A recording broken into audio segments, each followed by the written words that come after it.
É chegada a hora para o nosso estudo. Em nome do Pai, do Filho e do Espírito Santo, iniciamos esta reunião e vamos louvar a Deus com o hino neste momento.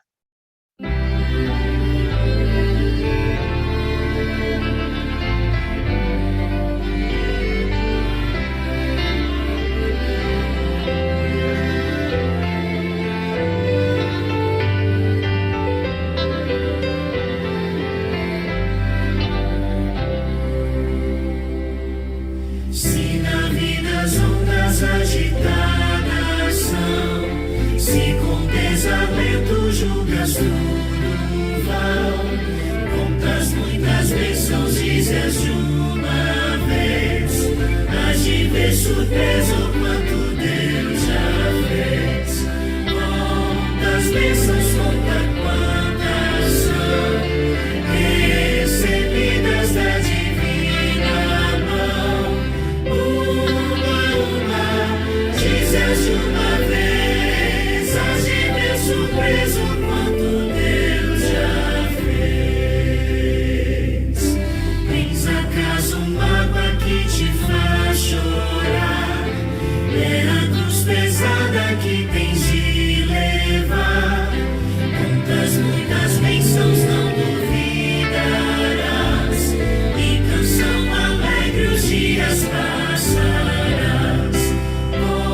Quantas bênçãos, conta quantas são, recebidas da divina mão.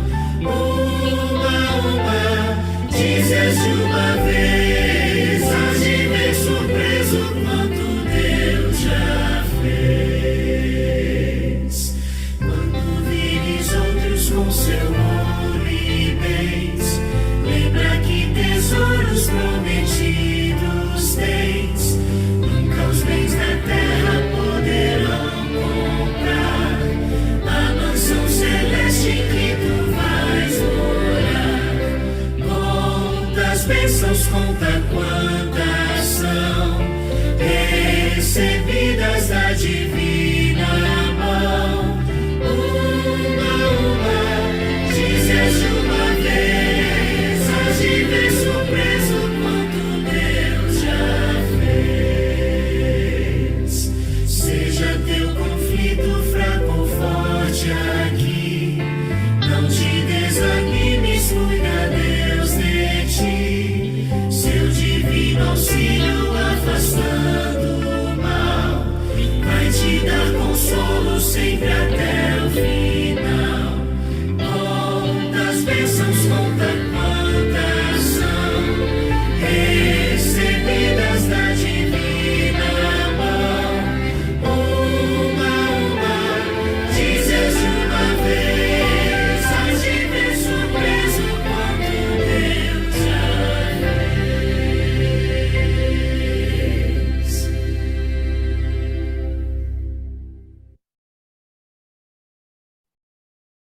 Texto que se encontra na carta aos Filipenses, no capítulo 4, os versos 11 e 12, nos declaram: não digo isto como por necessidade, porque já aprendi a contentar-me com o que tenho. Sei estar abatido e sei também ter abundância. Em toda maneira e em todas as coisas estou instruído, tanto a ter fartura como a ter fome, tanto a ter abundância como a padecer necessidade. Em base deste texto, vamos dobrar nossos joelhos em oração nesse momento. Gostaria que a irmã Ilma, minha mãe, fizesse a oração neste momento. Pai querido que estás nos céus, diante da tua divina presença, que estamos mais uma vez reunidos em teu nome, para estudarmos a tua palavra, para aprendermos mais de ti, que realmente o Espírito Santo possa estar com cada um de nós, para que possamos também ouvir e pôr em prática, também transmitir a outros que ainda não conhecem a tua palavra. Esteja com cada um aqui presente e também aqueles que estão em dificuldade, os que pedem nossas orações, os enfermos. Quero o Senhor ouvir cada caso ali com amor e misericórdia. Também esteja com todo o teu povo, onde quer que esteja nesse momento, teu povo, a tua igreja. Aumenta a nossa fé em ti, e imploramos que o Senhor perdoe os nossos pecados e fica conosco, em nome de Jesus. Amém. Amém. Estamos aqui mais uma vez, agora para a conclusão do estudo sobre Paulo, o ministério e os dízimos. Estamos aqui nessa terceira e última parte para uma conclusão final, alguns textos que faltaram para concluirmos e também abriremos para comentários, impressões finais sobre todo este assunto. Antes de irmos para os slides, estava lembrando do comentário, então, que a irmã Érica fez ontem, sobre como que é os benefícios para justamente o doador, de dízimos e ofertas, assim como está lá em Malaquias. De fato, nós encontramos que não é uma questão simplesmente do avanço da causa, não é uma questão que Deus não pudesse, de alguma outra maneira miraculosa, providenciar meios para a sua igreja, mas Deus prova a cada um de nós, vai na raiz do problema, na questão do egoísmo próprio, e de fato, diante disso tudo, temos essa questão. Seguindo aquela máxima que Cristo nos deixou.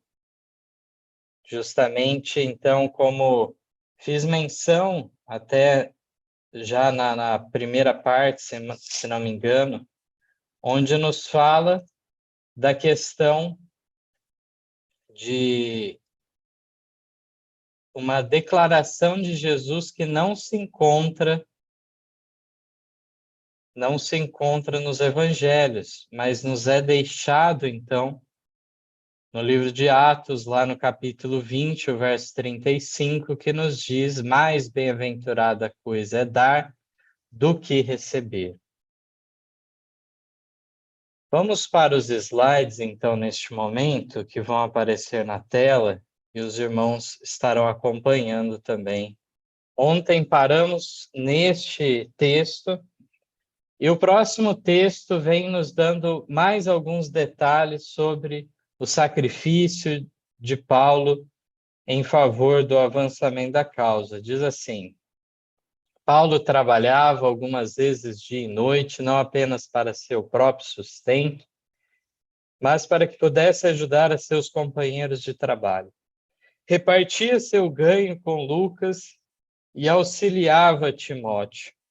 Sofria até fome às vezes, para que pudesse aliviar as necessidades de outros.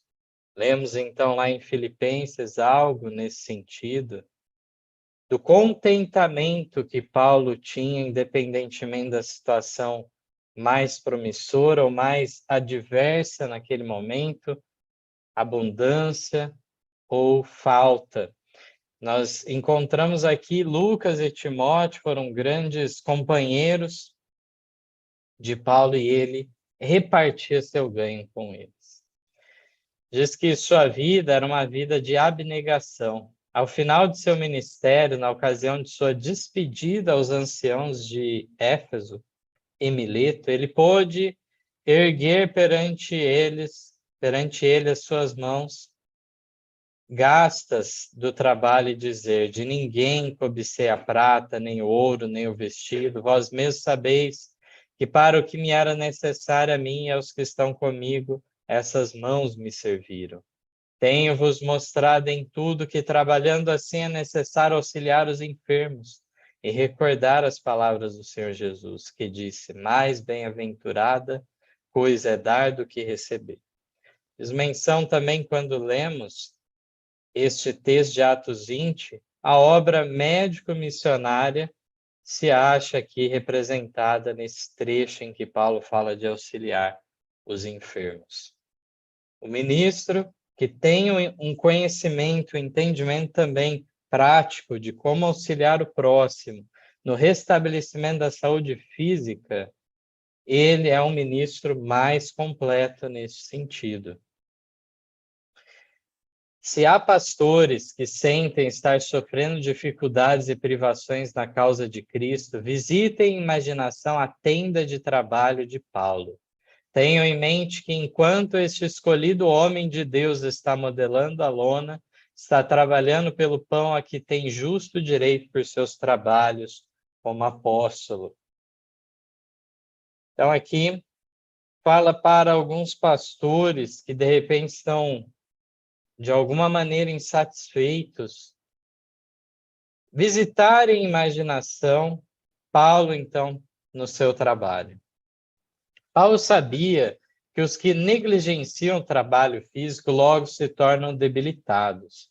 Ele queria ensinar a pastores jovens que, pelo trabalho manual, pelo exercício dos músculos e nervos, tornar-se-iam fortes para suportar os trabalhos e privações que os esperavam no campo evangélico. Sentia que seus próprios ensinos se ressentiram de força e vitalidade se ele não mantivesse todas as partes do organismo devidamente exercitadas. Nem todos os que sentem ter sido chamados a pregar devem ser encorajados a depender imediatamente com suas famílias da igreja para contínuo sustento. Há o perigo de que alguns de limitada experiência sejam inutilizados pela lisonja e por encorajamento desavisado a esperar pela manutenção, independente de qualquer sério esforço de sua parte. Os meios dedicados à extensão da obra de Deus não devem ser consumidos por homens que desejem pregar apenas para receber sustento e, assim, satisfazer a ambição egoísta de uma vida fácil. Jovens que desejarem exercer seus dons na obra do ministério encontrarão lição salutar no exemplo de Paulo, em Tessalônica, Corinto, Éfeso e outros lugares. Embora eloquente pregador e por Deus escolhido para uma obra especial, ele jamais se colocou acima do trabalho, nem se cansou em se sacrificar pela causa que amava. Nós vemos aqui as cautelas também em relação àqueles que se sentem chamados ao trabalho ministerial. E, de fato, aqui diz que pode haver, de alguma maneira, o perigo de não haver o desenvolvimento necessário que deveria, alguns por terem sido lisonjeados e, dessa maneira, já se colocar nesta obra evangelística de maneira, então, que não foi provado. 1 Coríntios 4, os versos 9 a 13, nos diz: porque tem para mim que Deus a nós, apóstolos, nos pôs por últimos, como condenados à morte, pois somos feitos espetáculos ao mundo, aos anjos e aos homens. Nós somos loucos por amor de Cristo, e vós sábios em Cristo. Nós fracos e vós fortes, vós ilustres e nós vis. Até esta presente hora sofremos fome e sede, estamos nus e recebemos bofetadas e não temos pousada certa. E nos afatigamos trabalhando com nossas próprias mãos. Somos injuriados e bendizemos, somos perseguidos e sofremos. Somos blasfemados e rogamos. Até ao presente temos chegado a ser como o lixo deste mundo e como a escória de todos. Aqui Paulo, ele com certeza, quando escreve esses aspectos para Corinto, imaginemos a postura tão distinta que era dos falsos mestres, que tinham então circundado Corinto, enganado, iludido a muitos, e aqui Paulo mostra que não é um trabalho fácil, mas sim algo justamente de um serviço a Deus a todo custo. Aqui nos mostra, em todos os aspectos, havia perigo. Havia o perigo com a perseguição religiosa, com padecer fome e sede, não ter uma pousada certa. Diz aqui, então, ao final, que temos chegado a ser como o lixo deste mundo e como a escória de todos. Se assim fosse considerado por outros como loucos, nada disso então abalaria ao apóstolo.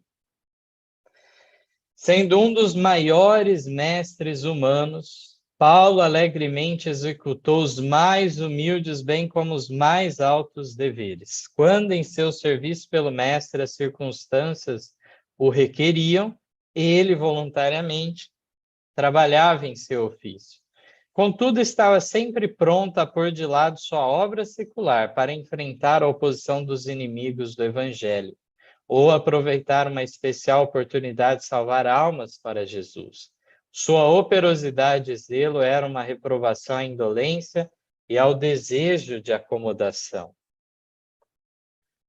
Então aqui, como já comentamos anteriormente, temos que ter em mente que esse trabalho manual que ele desempenhava para complementar os seus ganhos, ele não fazia a custo, de alguma maneira, sua obra, então, evangelística sofresse dano.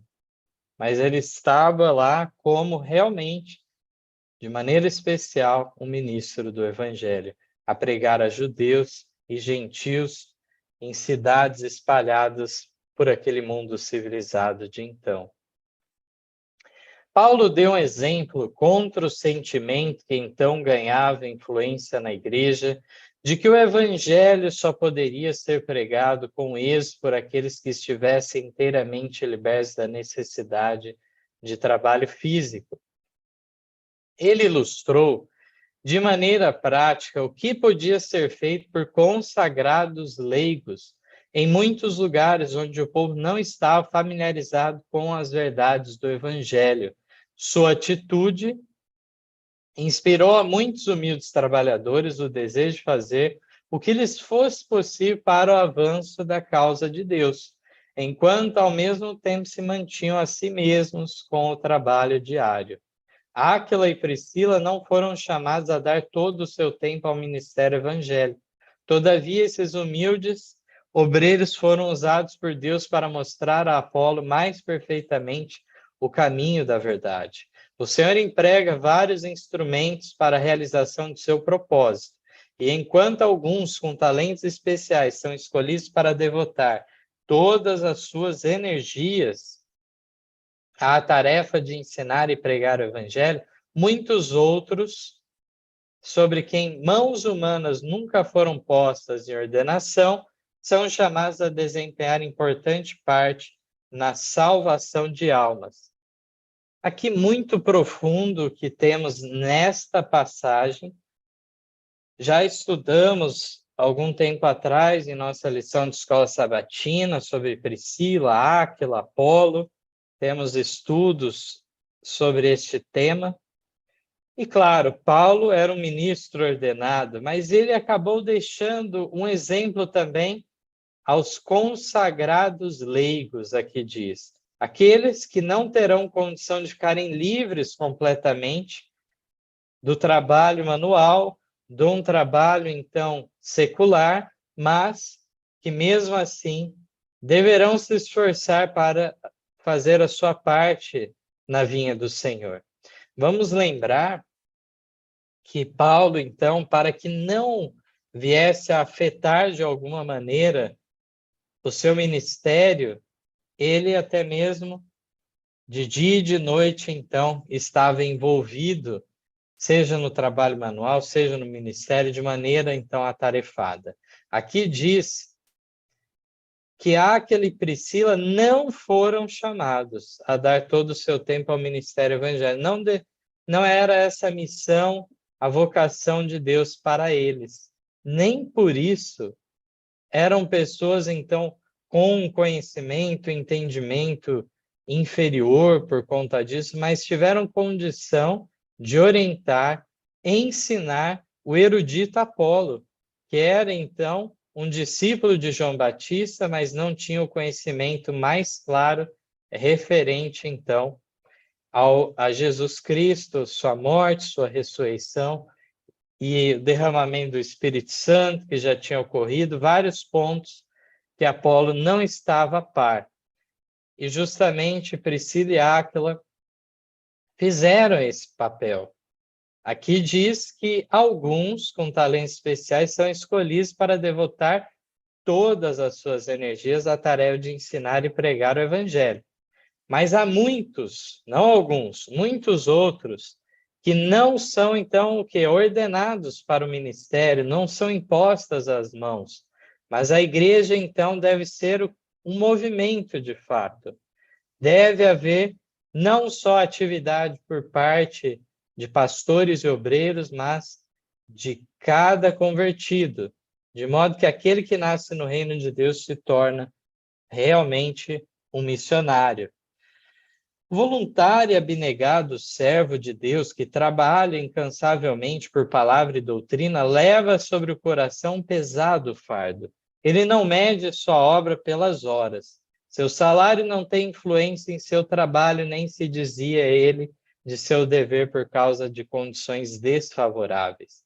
Recebeu do céu sua missão e do céu espera a recompensa quando a obra ele confiada estiver concluída. Em outra passagem, a mensageira do Senhor nos fala sobre isto, que o plano de 8 horas diárias, algo um tanto mecânico, algo muito sistemático, não cabe justamente ao ministério que deve estar à disposição, fora de horário e assim por diante. Continuando, é desígnio de Deus que tais obreiros estejam livres de ansiedade desnecessária, a fim de que possam obedecer completamente à injunção de Paulo a Timóteo. Medita essas coisas, ocupa-te nelas. 1 Timóteo 4,15. Conquanto devam ser cuidadosos em exercitar-se o bastante para manter a mente e o corpo vigorosos, não é, todavia, plano de Deus que sejam compelidos a gastar grande parte de seu tempo em empreendimentos seculares. Esses fiéis obreiros, embora dispostos a se gastar e se deixar gastar pelo Evangelho, não são isentos de tentação. Quando embaraçados e sobrecarregados de ansiedade por deixar a igreja de lhes prover o devido sustento financeiro, alguns são ferozmente assediados pelo tentador. Quando veem seus labores tão levianamente apreciados, tornam-se deprimidos.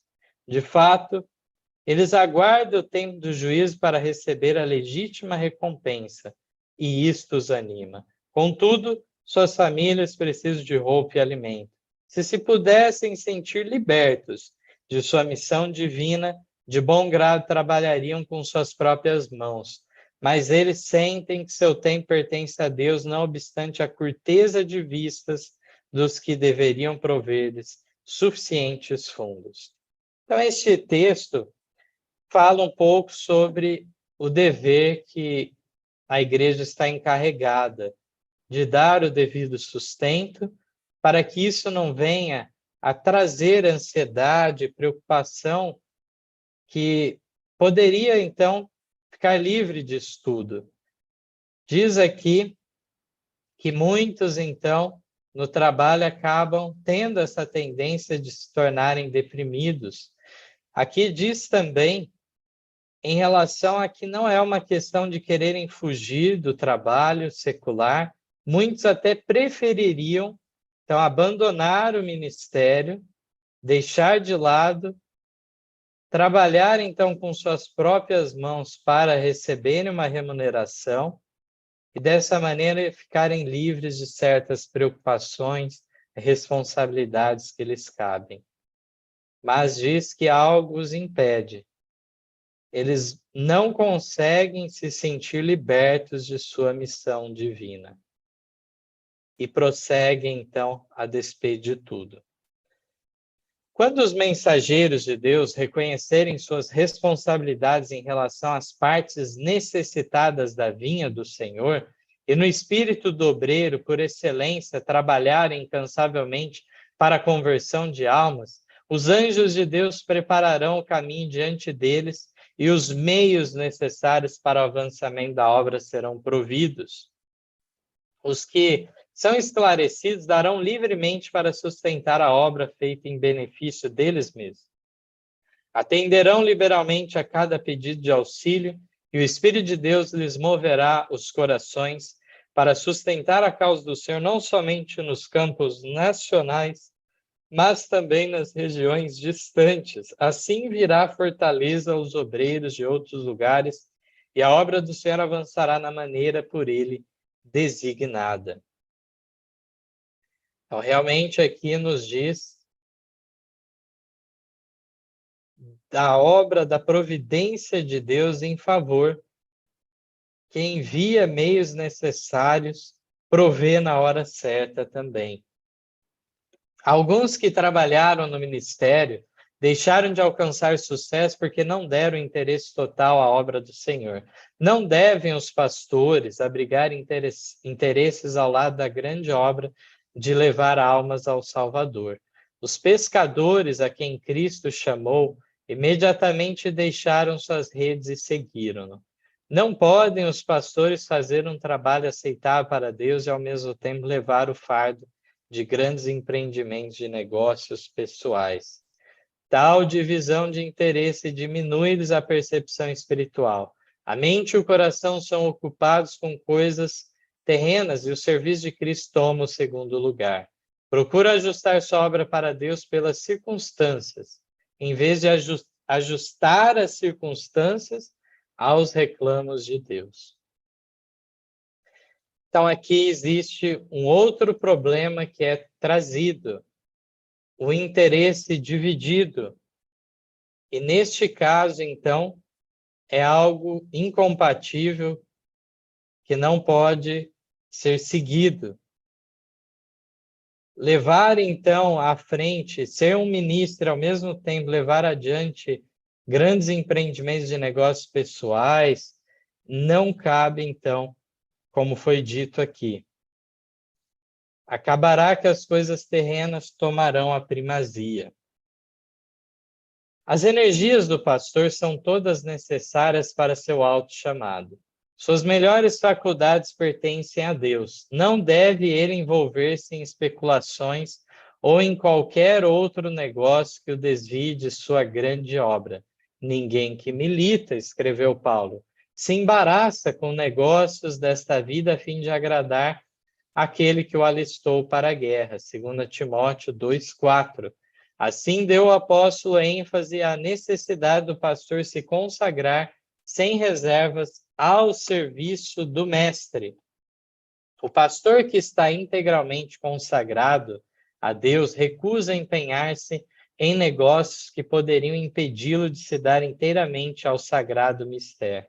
Não procura riquezas ou honra terrestre, seu único propósito é falar a outros a respeito do Salvador que se deu a si mesmo para levar aos seres humanos as riquezas da vida eterna. Seu supremo desejo não é acumular tesouros neste mundo, mas chamar a atenção dos indiferentes e desleais para as realidades eternas. Ele pode ser convidado a empenhar-se em empresas que prometam grandes lucros mundanos, mas a tais tentações ele responde: que aproveitaria o homem ganhar todo o mundo e perder a sua alma? Marcos 8:36. Aqui, então, já é citado um texto de 2 Timóteo, que vamos ver mais na íntegra, de dizer aquele que milita, aquele que combate, aqui ele está falando do combate da fé, não deve se embaraçar, então, com os negócios dessa vida. Ele vai cuidar de agradar, então, aquele que o alistou para a guerra. Aqui, nós encontramos a necessidade de uma integral consagração. para essa obra e não se empenhar em outros negócios que venham, então, a tornar dividido os interesses do pastor. O texto de 2 Timóteo 2, os versos 1 a 5, dizem assim: Tu, pois, meu filho, fortifica-te na graça que há em Cristo Jesus.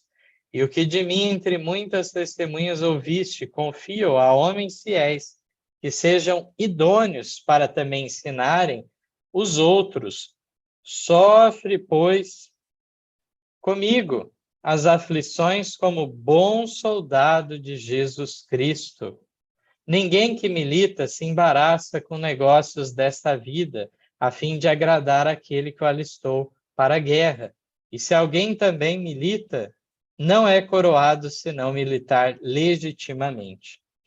Então, neste texto, algo muito sério nos é trazido e devemos conciliar, irmãos, todas essas informações que temos acompanhado ao decorrer do estudo, todos os nuances, os aspectos dessa mensagem e procurar conciliá-las e compreender o que então Deus quer nos ensinar.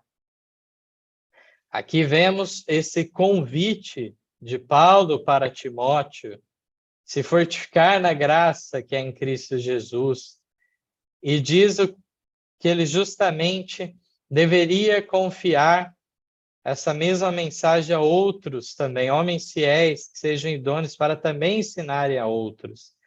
Ele traz o chamamento do sofrimento em conjunto, as aflições como bom soldado de Jesus Cristo. E para finalizarmos, o texto do Atos dos Apóstolos, página 507, nos diz assim: Paulo continua sua exortação, mas tu, se sóbrio em tudo, sofre as aflições, faze a obra de um evangelista, cumpre o teu ministério. 2 Timóteo 4:5. Paulo estava para terminar sua carreira e desejava que Timóteo tomasse o seu lugar, guardando a igreja das fábulas e heresias pelas quais o inimigo, de várias maneiras, queria afastá-la da simplicidade do evangelho. Ele o admoestava a fugir de todo interesse e embaraço temporal que pudesse impedi-lo de dar-se inteiramente ao trabalho de Deus, a suportar de bom grado a oposição, a perseguição e a injúria a que estaria exposto por sua fidelidade, e a dar prova cabal de seu ministério pelo emprego de todos os meios a seu alcance para fazer o bem a todos por quem Cristo morreu. Amém.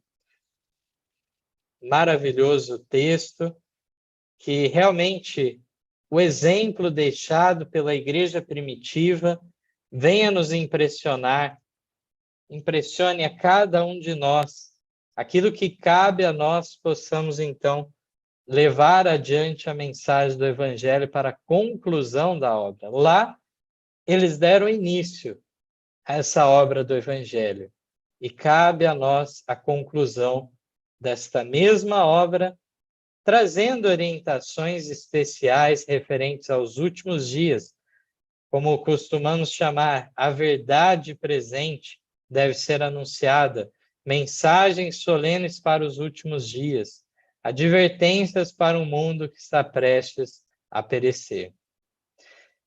Gostaria de abrir agora a oportunidade para os irmãos que sentirem o desejo de participarem neste momento.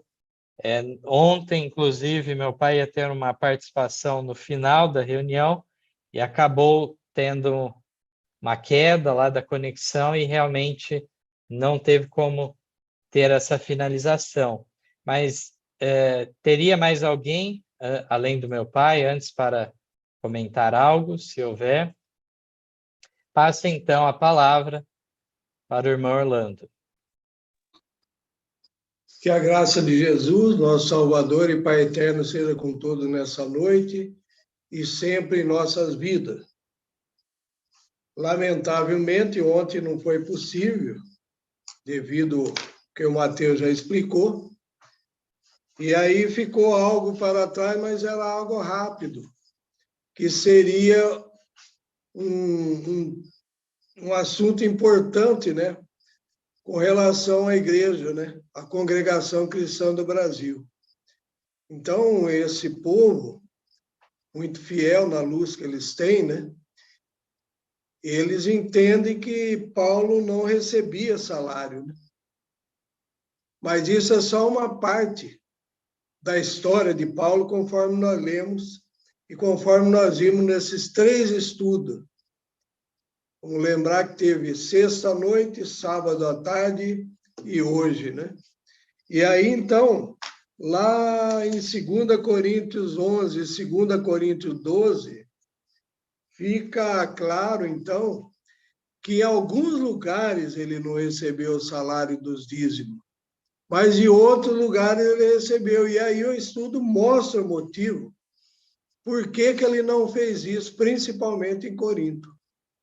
Ele não fez justamente porque os coríntios tinham o pensamento, conforme já foi explicado, né, que quem trabalhava em trabalho manual era a ralé, o pobre, o escravo, né? E que as pessoas deviam ser intelectuais, né? Não mexer nada com trabalhos braçais e pesados.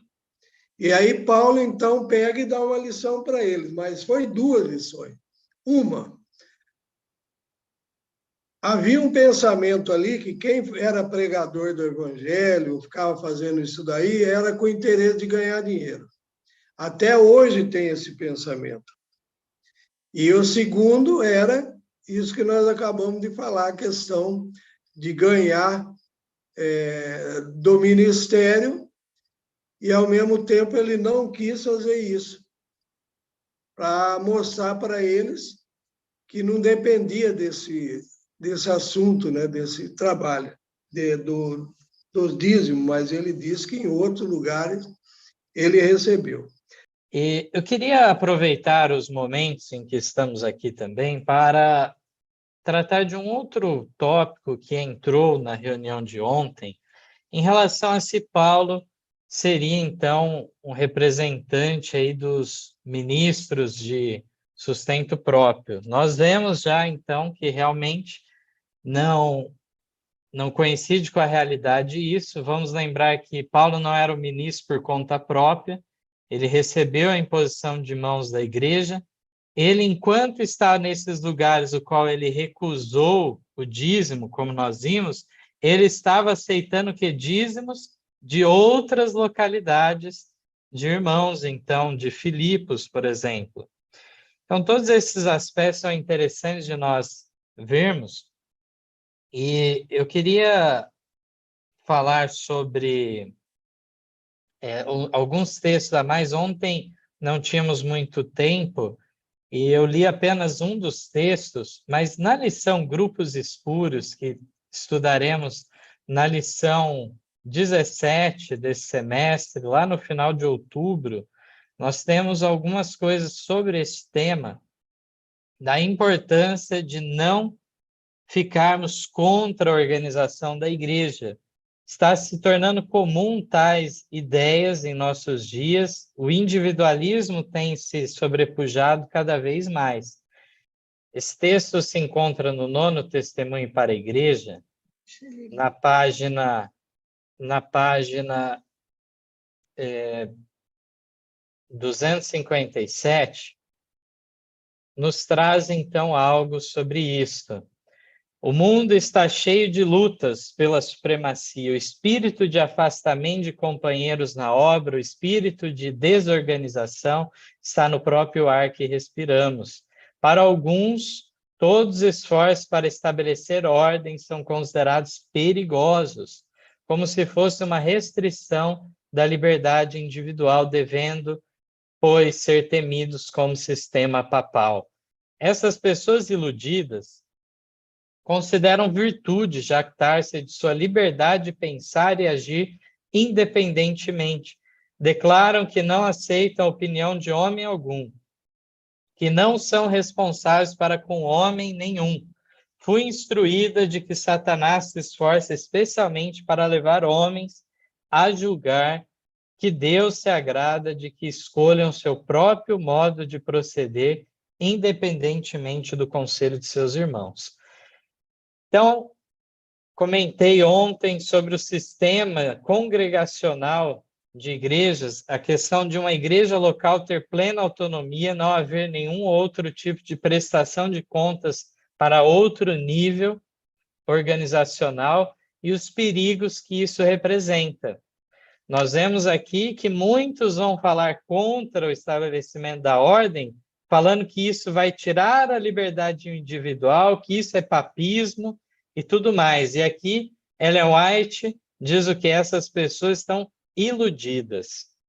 Então, realmente, devemos tomar cuidado para não cair nesse perigo.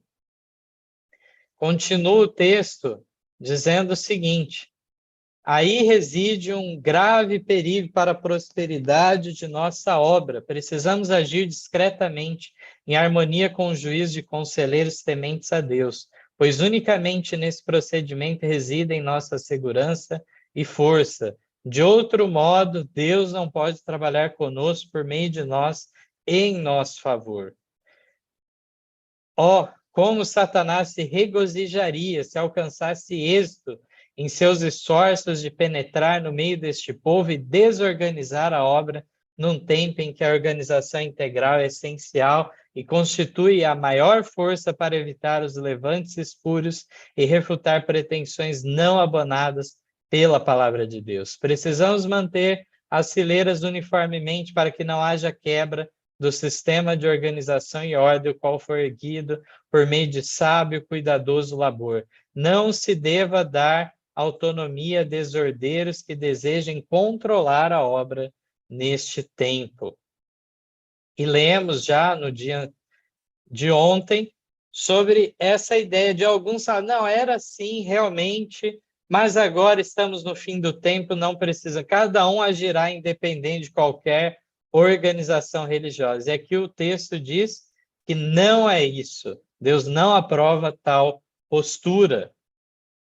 Indo mais adiante, vamos observar esse texto que está no Atos dos Apóstolos 122, referente à conversão de Paulo. E logo lhe caíram dos olhos como que umas escamas, e recuperou a vista, e levantando-se foi batizado. Dessa maneira, Deus deu Jesus sanção à autoridade de sua igreja organizada e pôs Saulo em contato com seus instrumentos apontados na terra.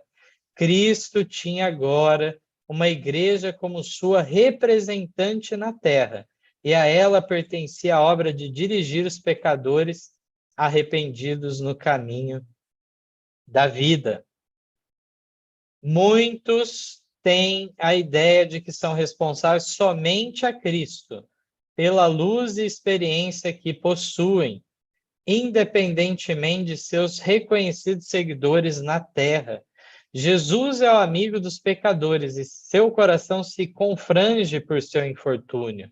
Ele possui todo o poder tanto no céu como na terra, mas respeita os meios por ele ordenados para o esclarecimento e salvação dos homens. Dirige os pecadores para a igreja, por ele feito instrumento de luz para o mundo.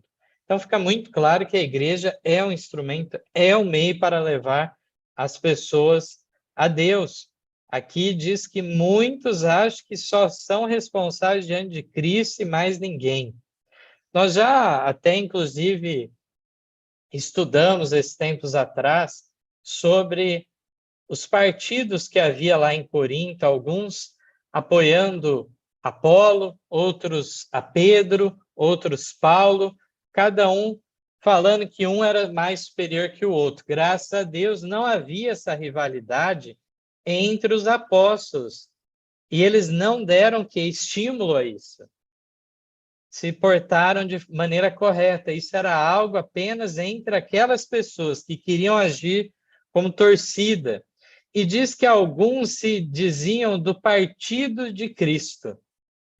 E aí vimos que era justamente esses individualistas que não respeitavam os apóstolos. É o caso que estamos vendo aqui.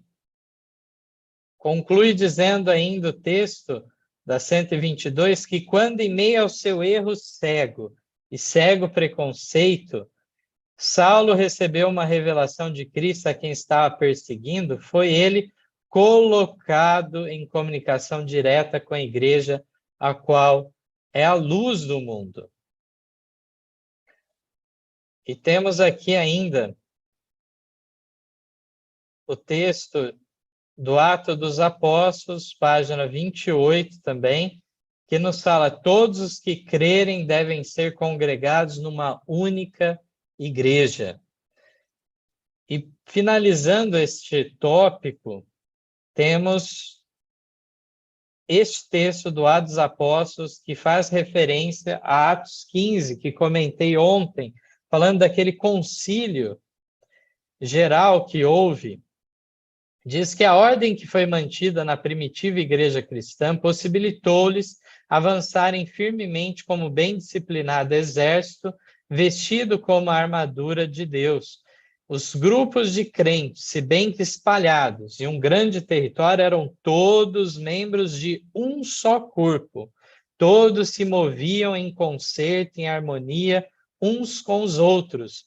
Quando surgia dissensão em uma igreja local, como mais tarde aconteceu em Antioquia e em outros lugares, e os crentes não podiam chegar a um acordo entre si, não se permitia que tais assuntos criassem divisão na igreja, mas eram encaminhados a um concílio geral de todo o conjunto de crentes, constituído de delegados designados pelas várias igrejas locais, com os apóstolos e anciãos nos cargos de maior responsabilidade.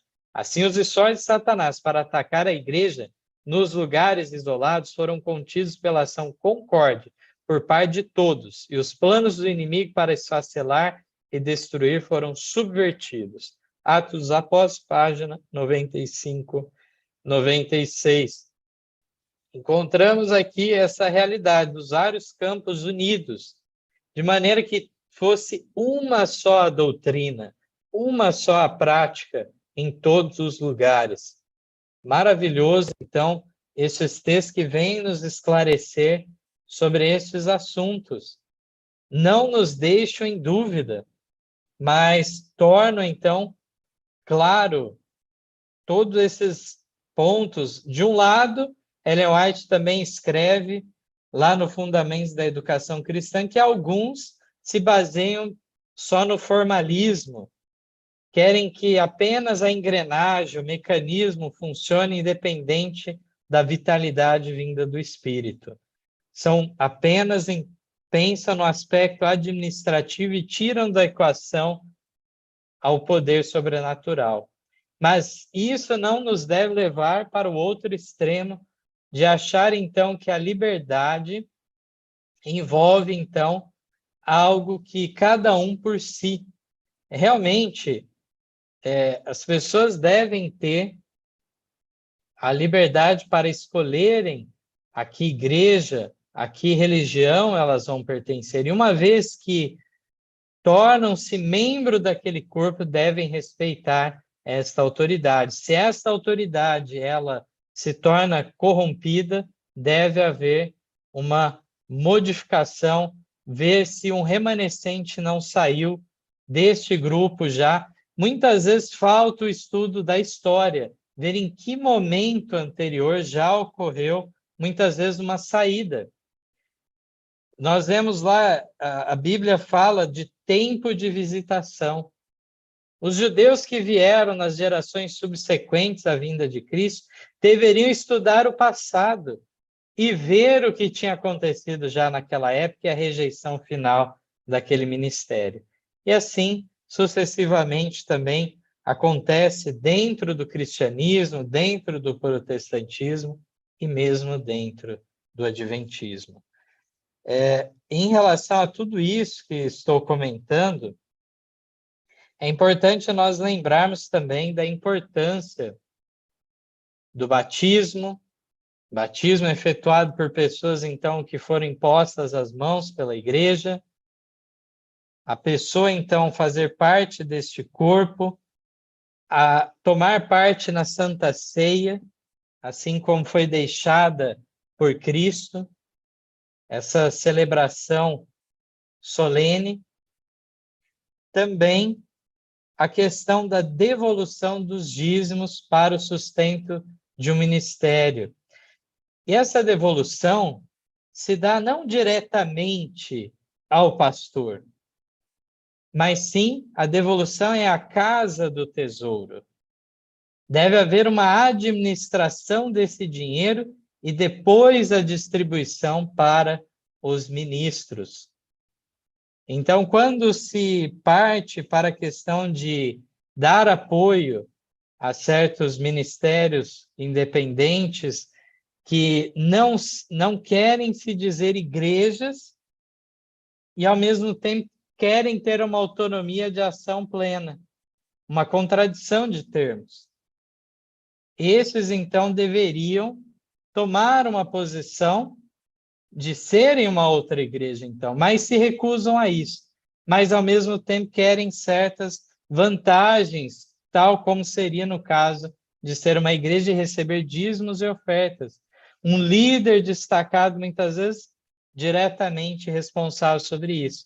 Não, a igreja deve ter sua organização, seus tesoureiros locais, tesoureiro geral e assim por diante. Tudo isso deve ocorrer para o perfeito funcionamento e a precaução, então, de todos. Mais alguma conclusão dos irmãos? Meu pai, irmão Orlando, pediu a palavra.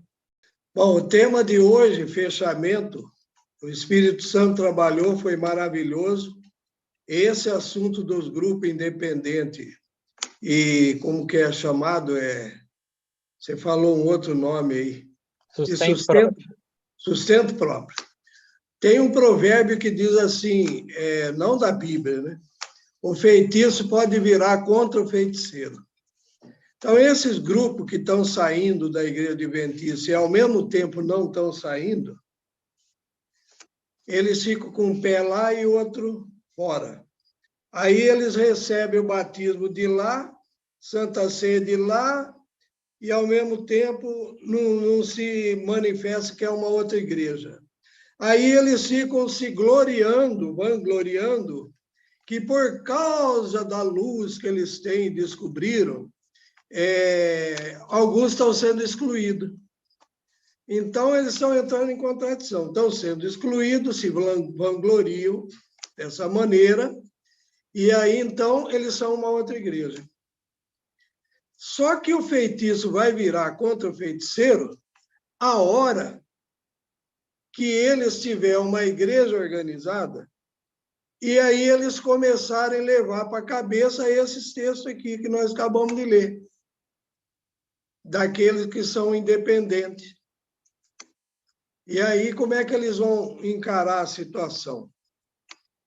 Então, eu lembro um pouco da história, rapidamente terminando, quando a Igreja Adventista do Sétimo Dia teve um problema lá em 14, na questão da guerra, então os irmãos foram excluídos e uma parte depois da guerra ficaram separados depois de tentativas de reconciliação e de voltar para a igreja.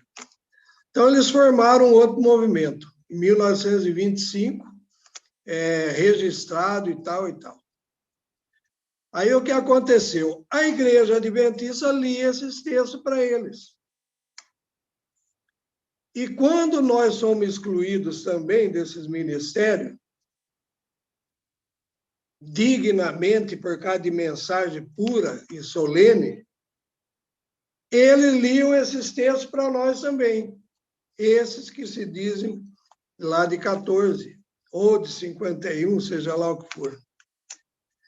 Então, eu lembro que quando eu comecei a entender essas mensagens maravilhosas, de 76 para cá, eu era obreiro ainda na igreja, e eu fui chamado numa reunião grande lá, em São Paulo. E aí, sabe o que eles fizeram? Leram quase todos esses textos que o Mateus terminou de ler. E eu voltei para casa, morando ainda em Campinas, e fiquei assim tonto, baleado, como diz o povo, né? E aí, então, eu lembro que um irmão tinha falado para mim, você vai lá ver e volta para ver como é que ficou. porque ele também estava crendo igual a mim. E aí eu tinha caído na teia da aranha. Então eu chamo também esses estudos que são maravilhosos, mas quando eles são usados indignamente, erroneamente, contra um remanescente fiel, eu chamo isso de teia de aranha. Teia de aranha, ela fica montada ali, e aí os insetos caem nela, né? Então, eu não sou inseto, ninguém daqui é inseto, mas nós podemos ser enredados, como diz o apóstolo Paulo, quando entramos nessas conversas também. Então, Mateus falou, há um perigo de cair de um lado e cair do outro também. Era isso que eu queria trazer.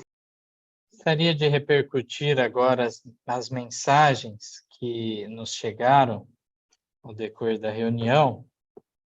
Tivemos aqui irmão Lorival, irmã Joarinda, Érica. Esse perfil de saúde, creio que seja do irmão Sebastião. Também tia Luísa Aquino, Bianca. O Eliseu pede orações pelos seus vizinhos. Vinícius e sua mãe Natália, Maria Aparecida e sua filha e netos, Vitória e sua mãe Renata, e sua avó, pela minha esposa Celina. Também temos aqui a irmã Madalena, Daniel Carneiro, Mona Lisa, Bianca, Maria Helena, Regiane. E temos aqui uma pergunta do irmão Rafael, perguntando se sobre o sábado, se seria certo pagar o ônibus no dia de sábado para ir à igreja. Entendemos que sim, seria correto, não há outra forma, né, de fazer. Então, fica realmente muito mais importante que a pessoa esteja assim perante a congregação. Então, seria correto neste caso. Também aqui, a irmã Graça nos deixa o seu boa noite também com os demais irmãos. Aqui também temos a irmã Cecília nos deixando a mensagem. E eu tenho um texto final aqui para ler na Bíblia. Se não houver mais nenhum comentário, vamos concluir com esse texto. Diz assim, 1 Coríntios 9, nos versos 24 a 27. Mais um texto maravilhoso do apóstolo Paulo e que nos constrange justamente para esse bom combate da fé. Diz assim: Não sabeis vós que os que correm no estádio, todos na verdade correm, mas um só leva o prêmio? Correi de tal maneira que o alcanceis. E todo aquele que luta, de tudo se abstém. Eles o fazem para alcançar uma coroa corruptível. Nós, porém, uma incorruptível. Pois eu assim corro, não como a coisa incerta. Assim combato, não como batendo no ar. Antes, subjugo meu corpo e o reduzo à servidão, para que, pregando aos outros, eu mesmo não venha de alguma maneira a ficar reprovado. Também aqui nesse mesmo capítulo, no verso 16, ele declarou, né? Porque se anuncio o evangelho, não tenho de que me gloriar, pois me é imposta essa obrigação. E ai de mim se não anunciar o evangelho. Então, apesar deste exemplo impressionante que nós acompanhamos do apóstolo Paulo, toda a honestidade, a integridade de caráter que ele revela no seu ministério, apesar disso tudo, ele sabia que não estava além do alcance da tentação. Ele poderia ter feito tudo isso e, ao final, tropeçar em um ponto e se perder. Ele era consciente que a posição alta que ele tinha na igreja não garantia sua salvação. Sabia muito bem os riscos e era muito autoconsciente das suas dificuldades. A sua consciência, então, sempre o lembrava dos maus feitos do passado também. Ainda que de maneira que ele achasse que estava fazendo a obra de Deus quando perseguiu a igreja, mesmo assim era algo para ele refletir para o resto da vida a maldade ao qual ele tinha cometido.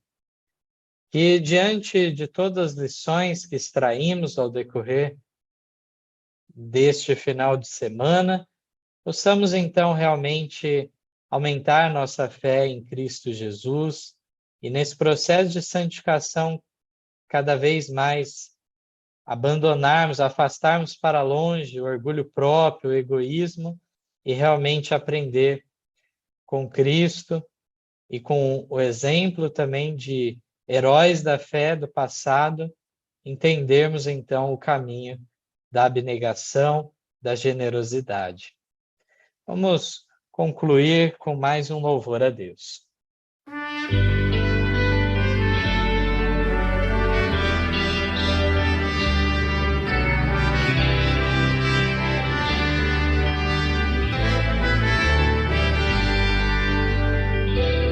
Ao descer sobre nós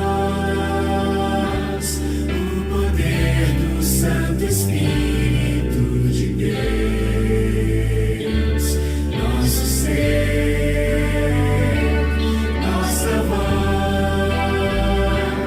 com poder proclamarão os atos seus. O mundo há de ouvir que Jesus irá voltar, com poder e grande glória irá reinar. O Espírito de Deus, através do nosso amor, levará a todo mundo Cristo Salvador. Ao descer sobre nós o poder do Santo Espírito de Deus, nosso ser, nossa voz, com poder proclamarão os atos seus. O mundo há de ouvir que Jesus irá voltar, com poder e grande glória irá reinar. O Espírito de Deus, através do nosso amor, levará a todo mundo Cristo Salvador.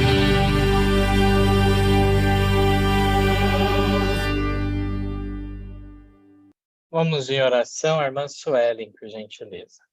Querido Pai, gratos estamos a Ti pela finalização desses 3 dias de estudo, que tudo que aprendemos aqui possa ficar gravado em nosso coração, que nós possamos colocar em prática em nossa vida diária, que nós sejamos fiéis nos dízimos e nas ofertas e sejamos prontos a ser missionários também na Tua obra. Perdoe de graça os nossos pecados, nos fortalece a cada dia, para que estejamos mais perto de Ti e mais longe do mundo a cada passo. Seja também com aqueles que vão se batizar, que o Senhor esteja com eles em suas dificuldades, mandando o inimigo para bem longe. Pedimos também por aqueles que estão enfermos, os idosos, aqueles que estão sentindo dores e aflições, que o Senhor seja com cada um em especial, curando e aliviando, se for assim a Tua santa e bendita vontade. Em nome de Jesus é o que eu lhe peço e agradeço. Amém. Assim fica concluído este culto, que a bênção do Pai, o Filho e o Espírito Santo estejam com todos aqui presentes e as famílias assim representadas. Amém.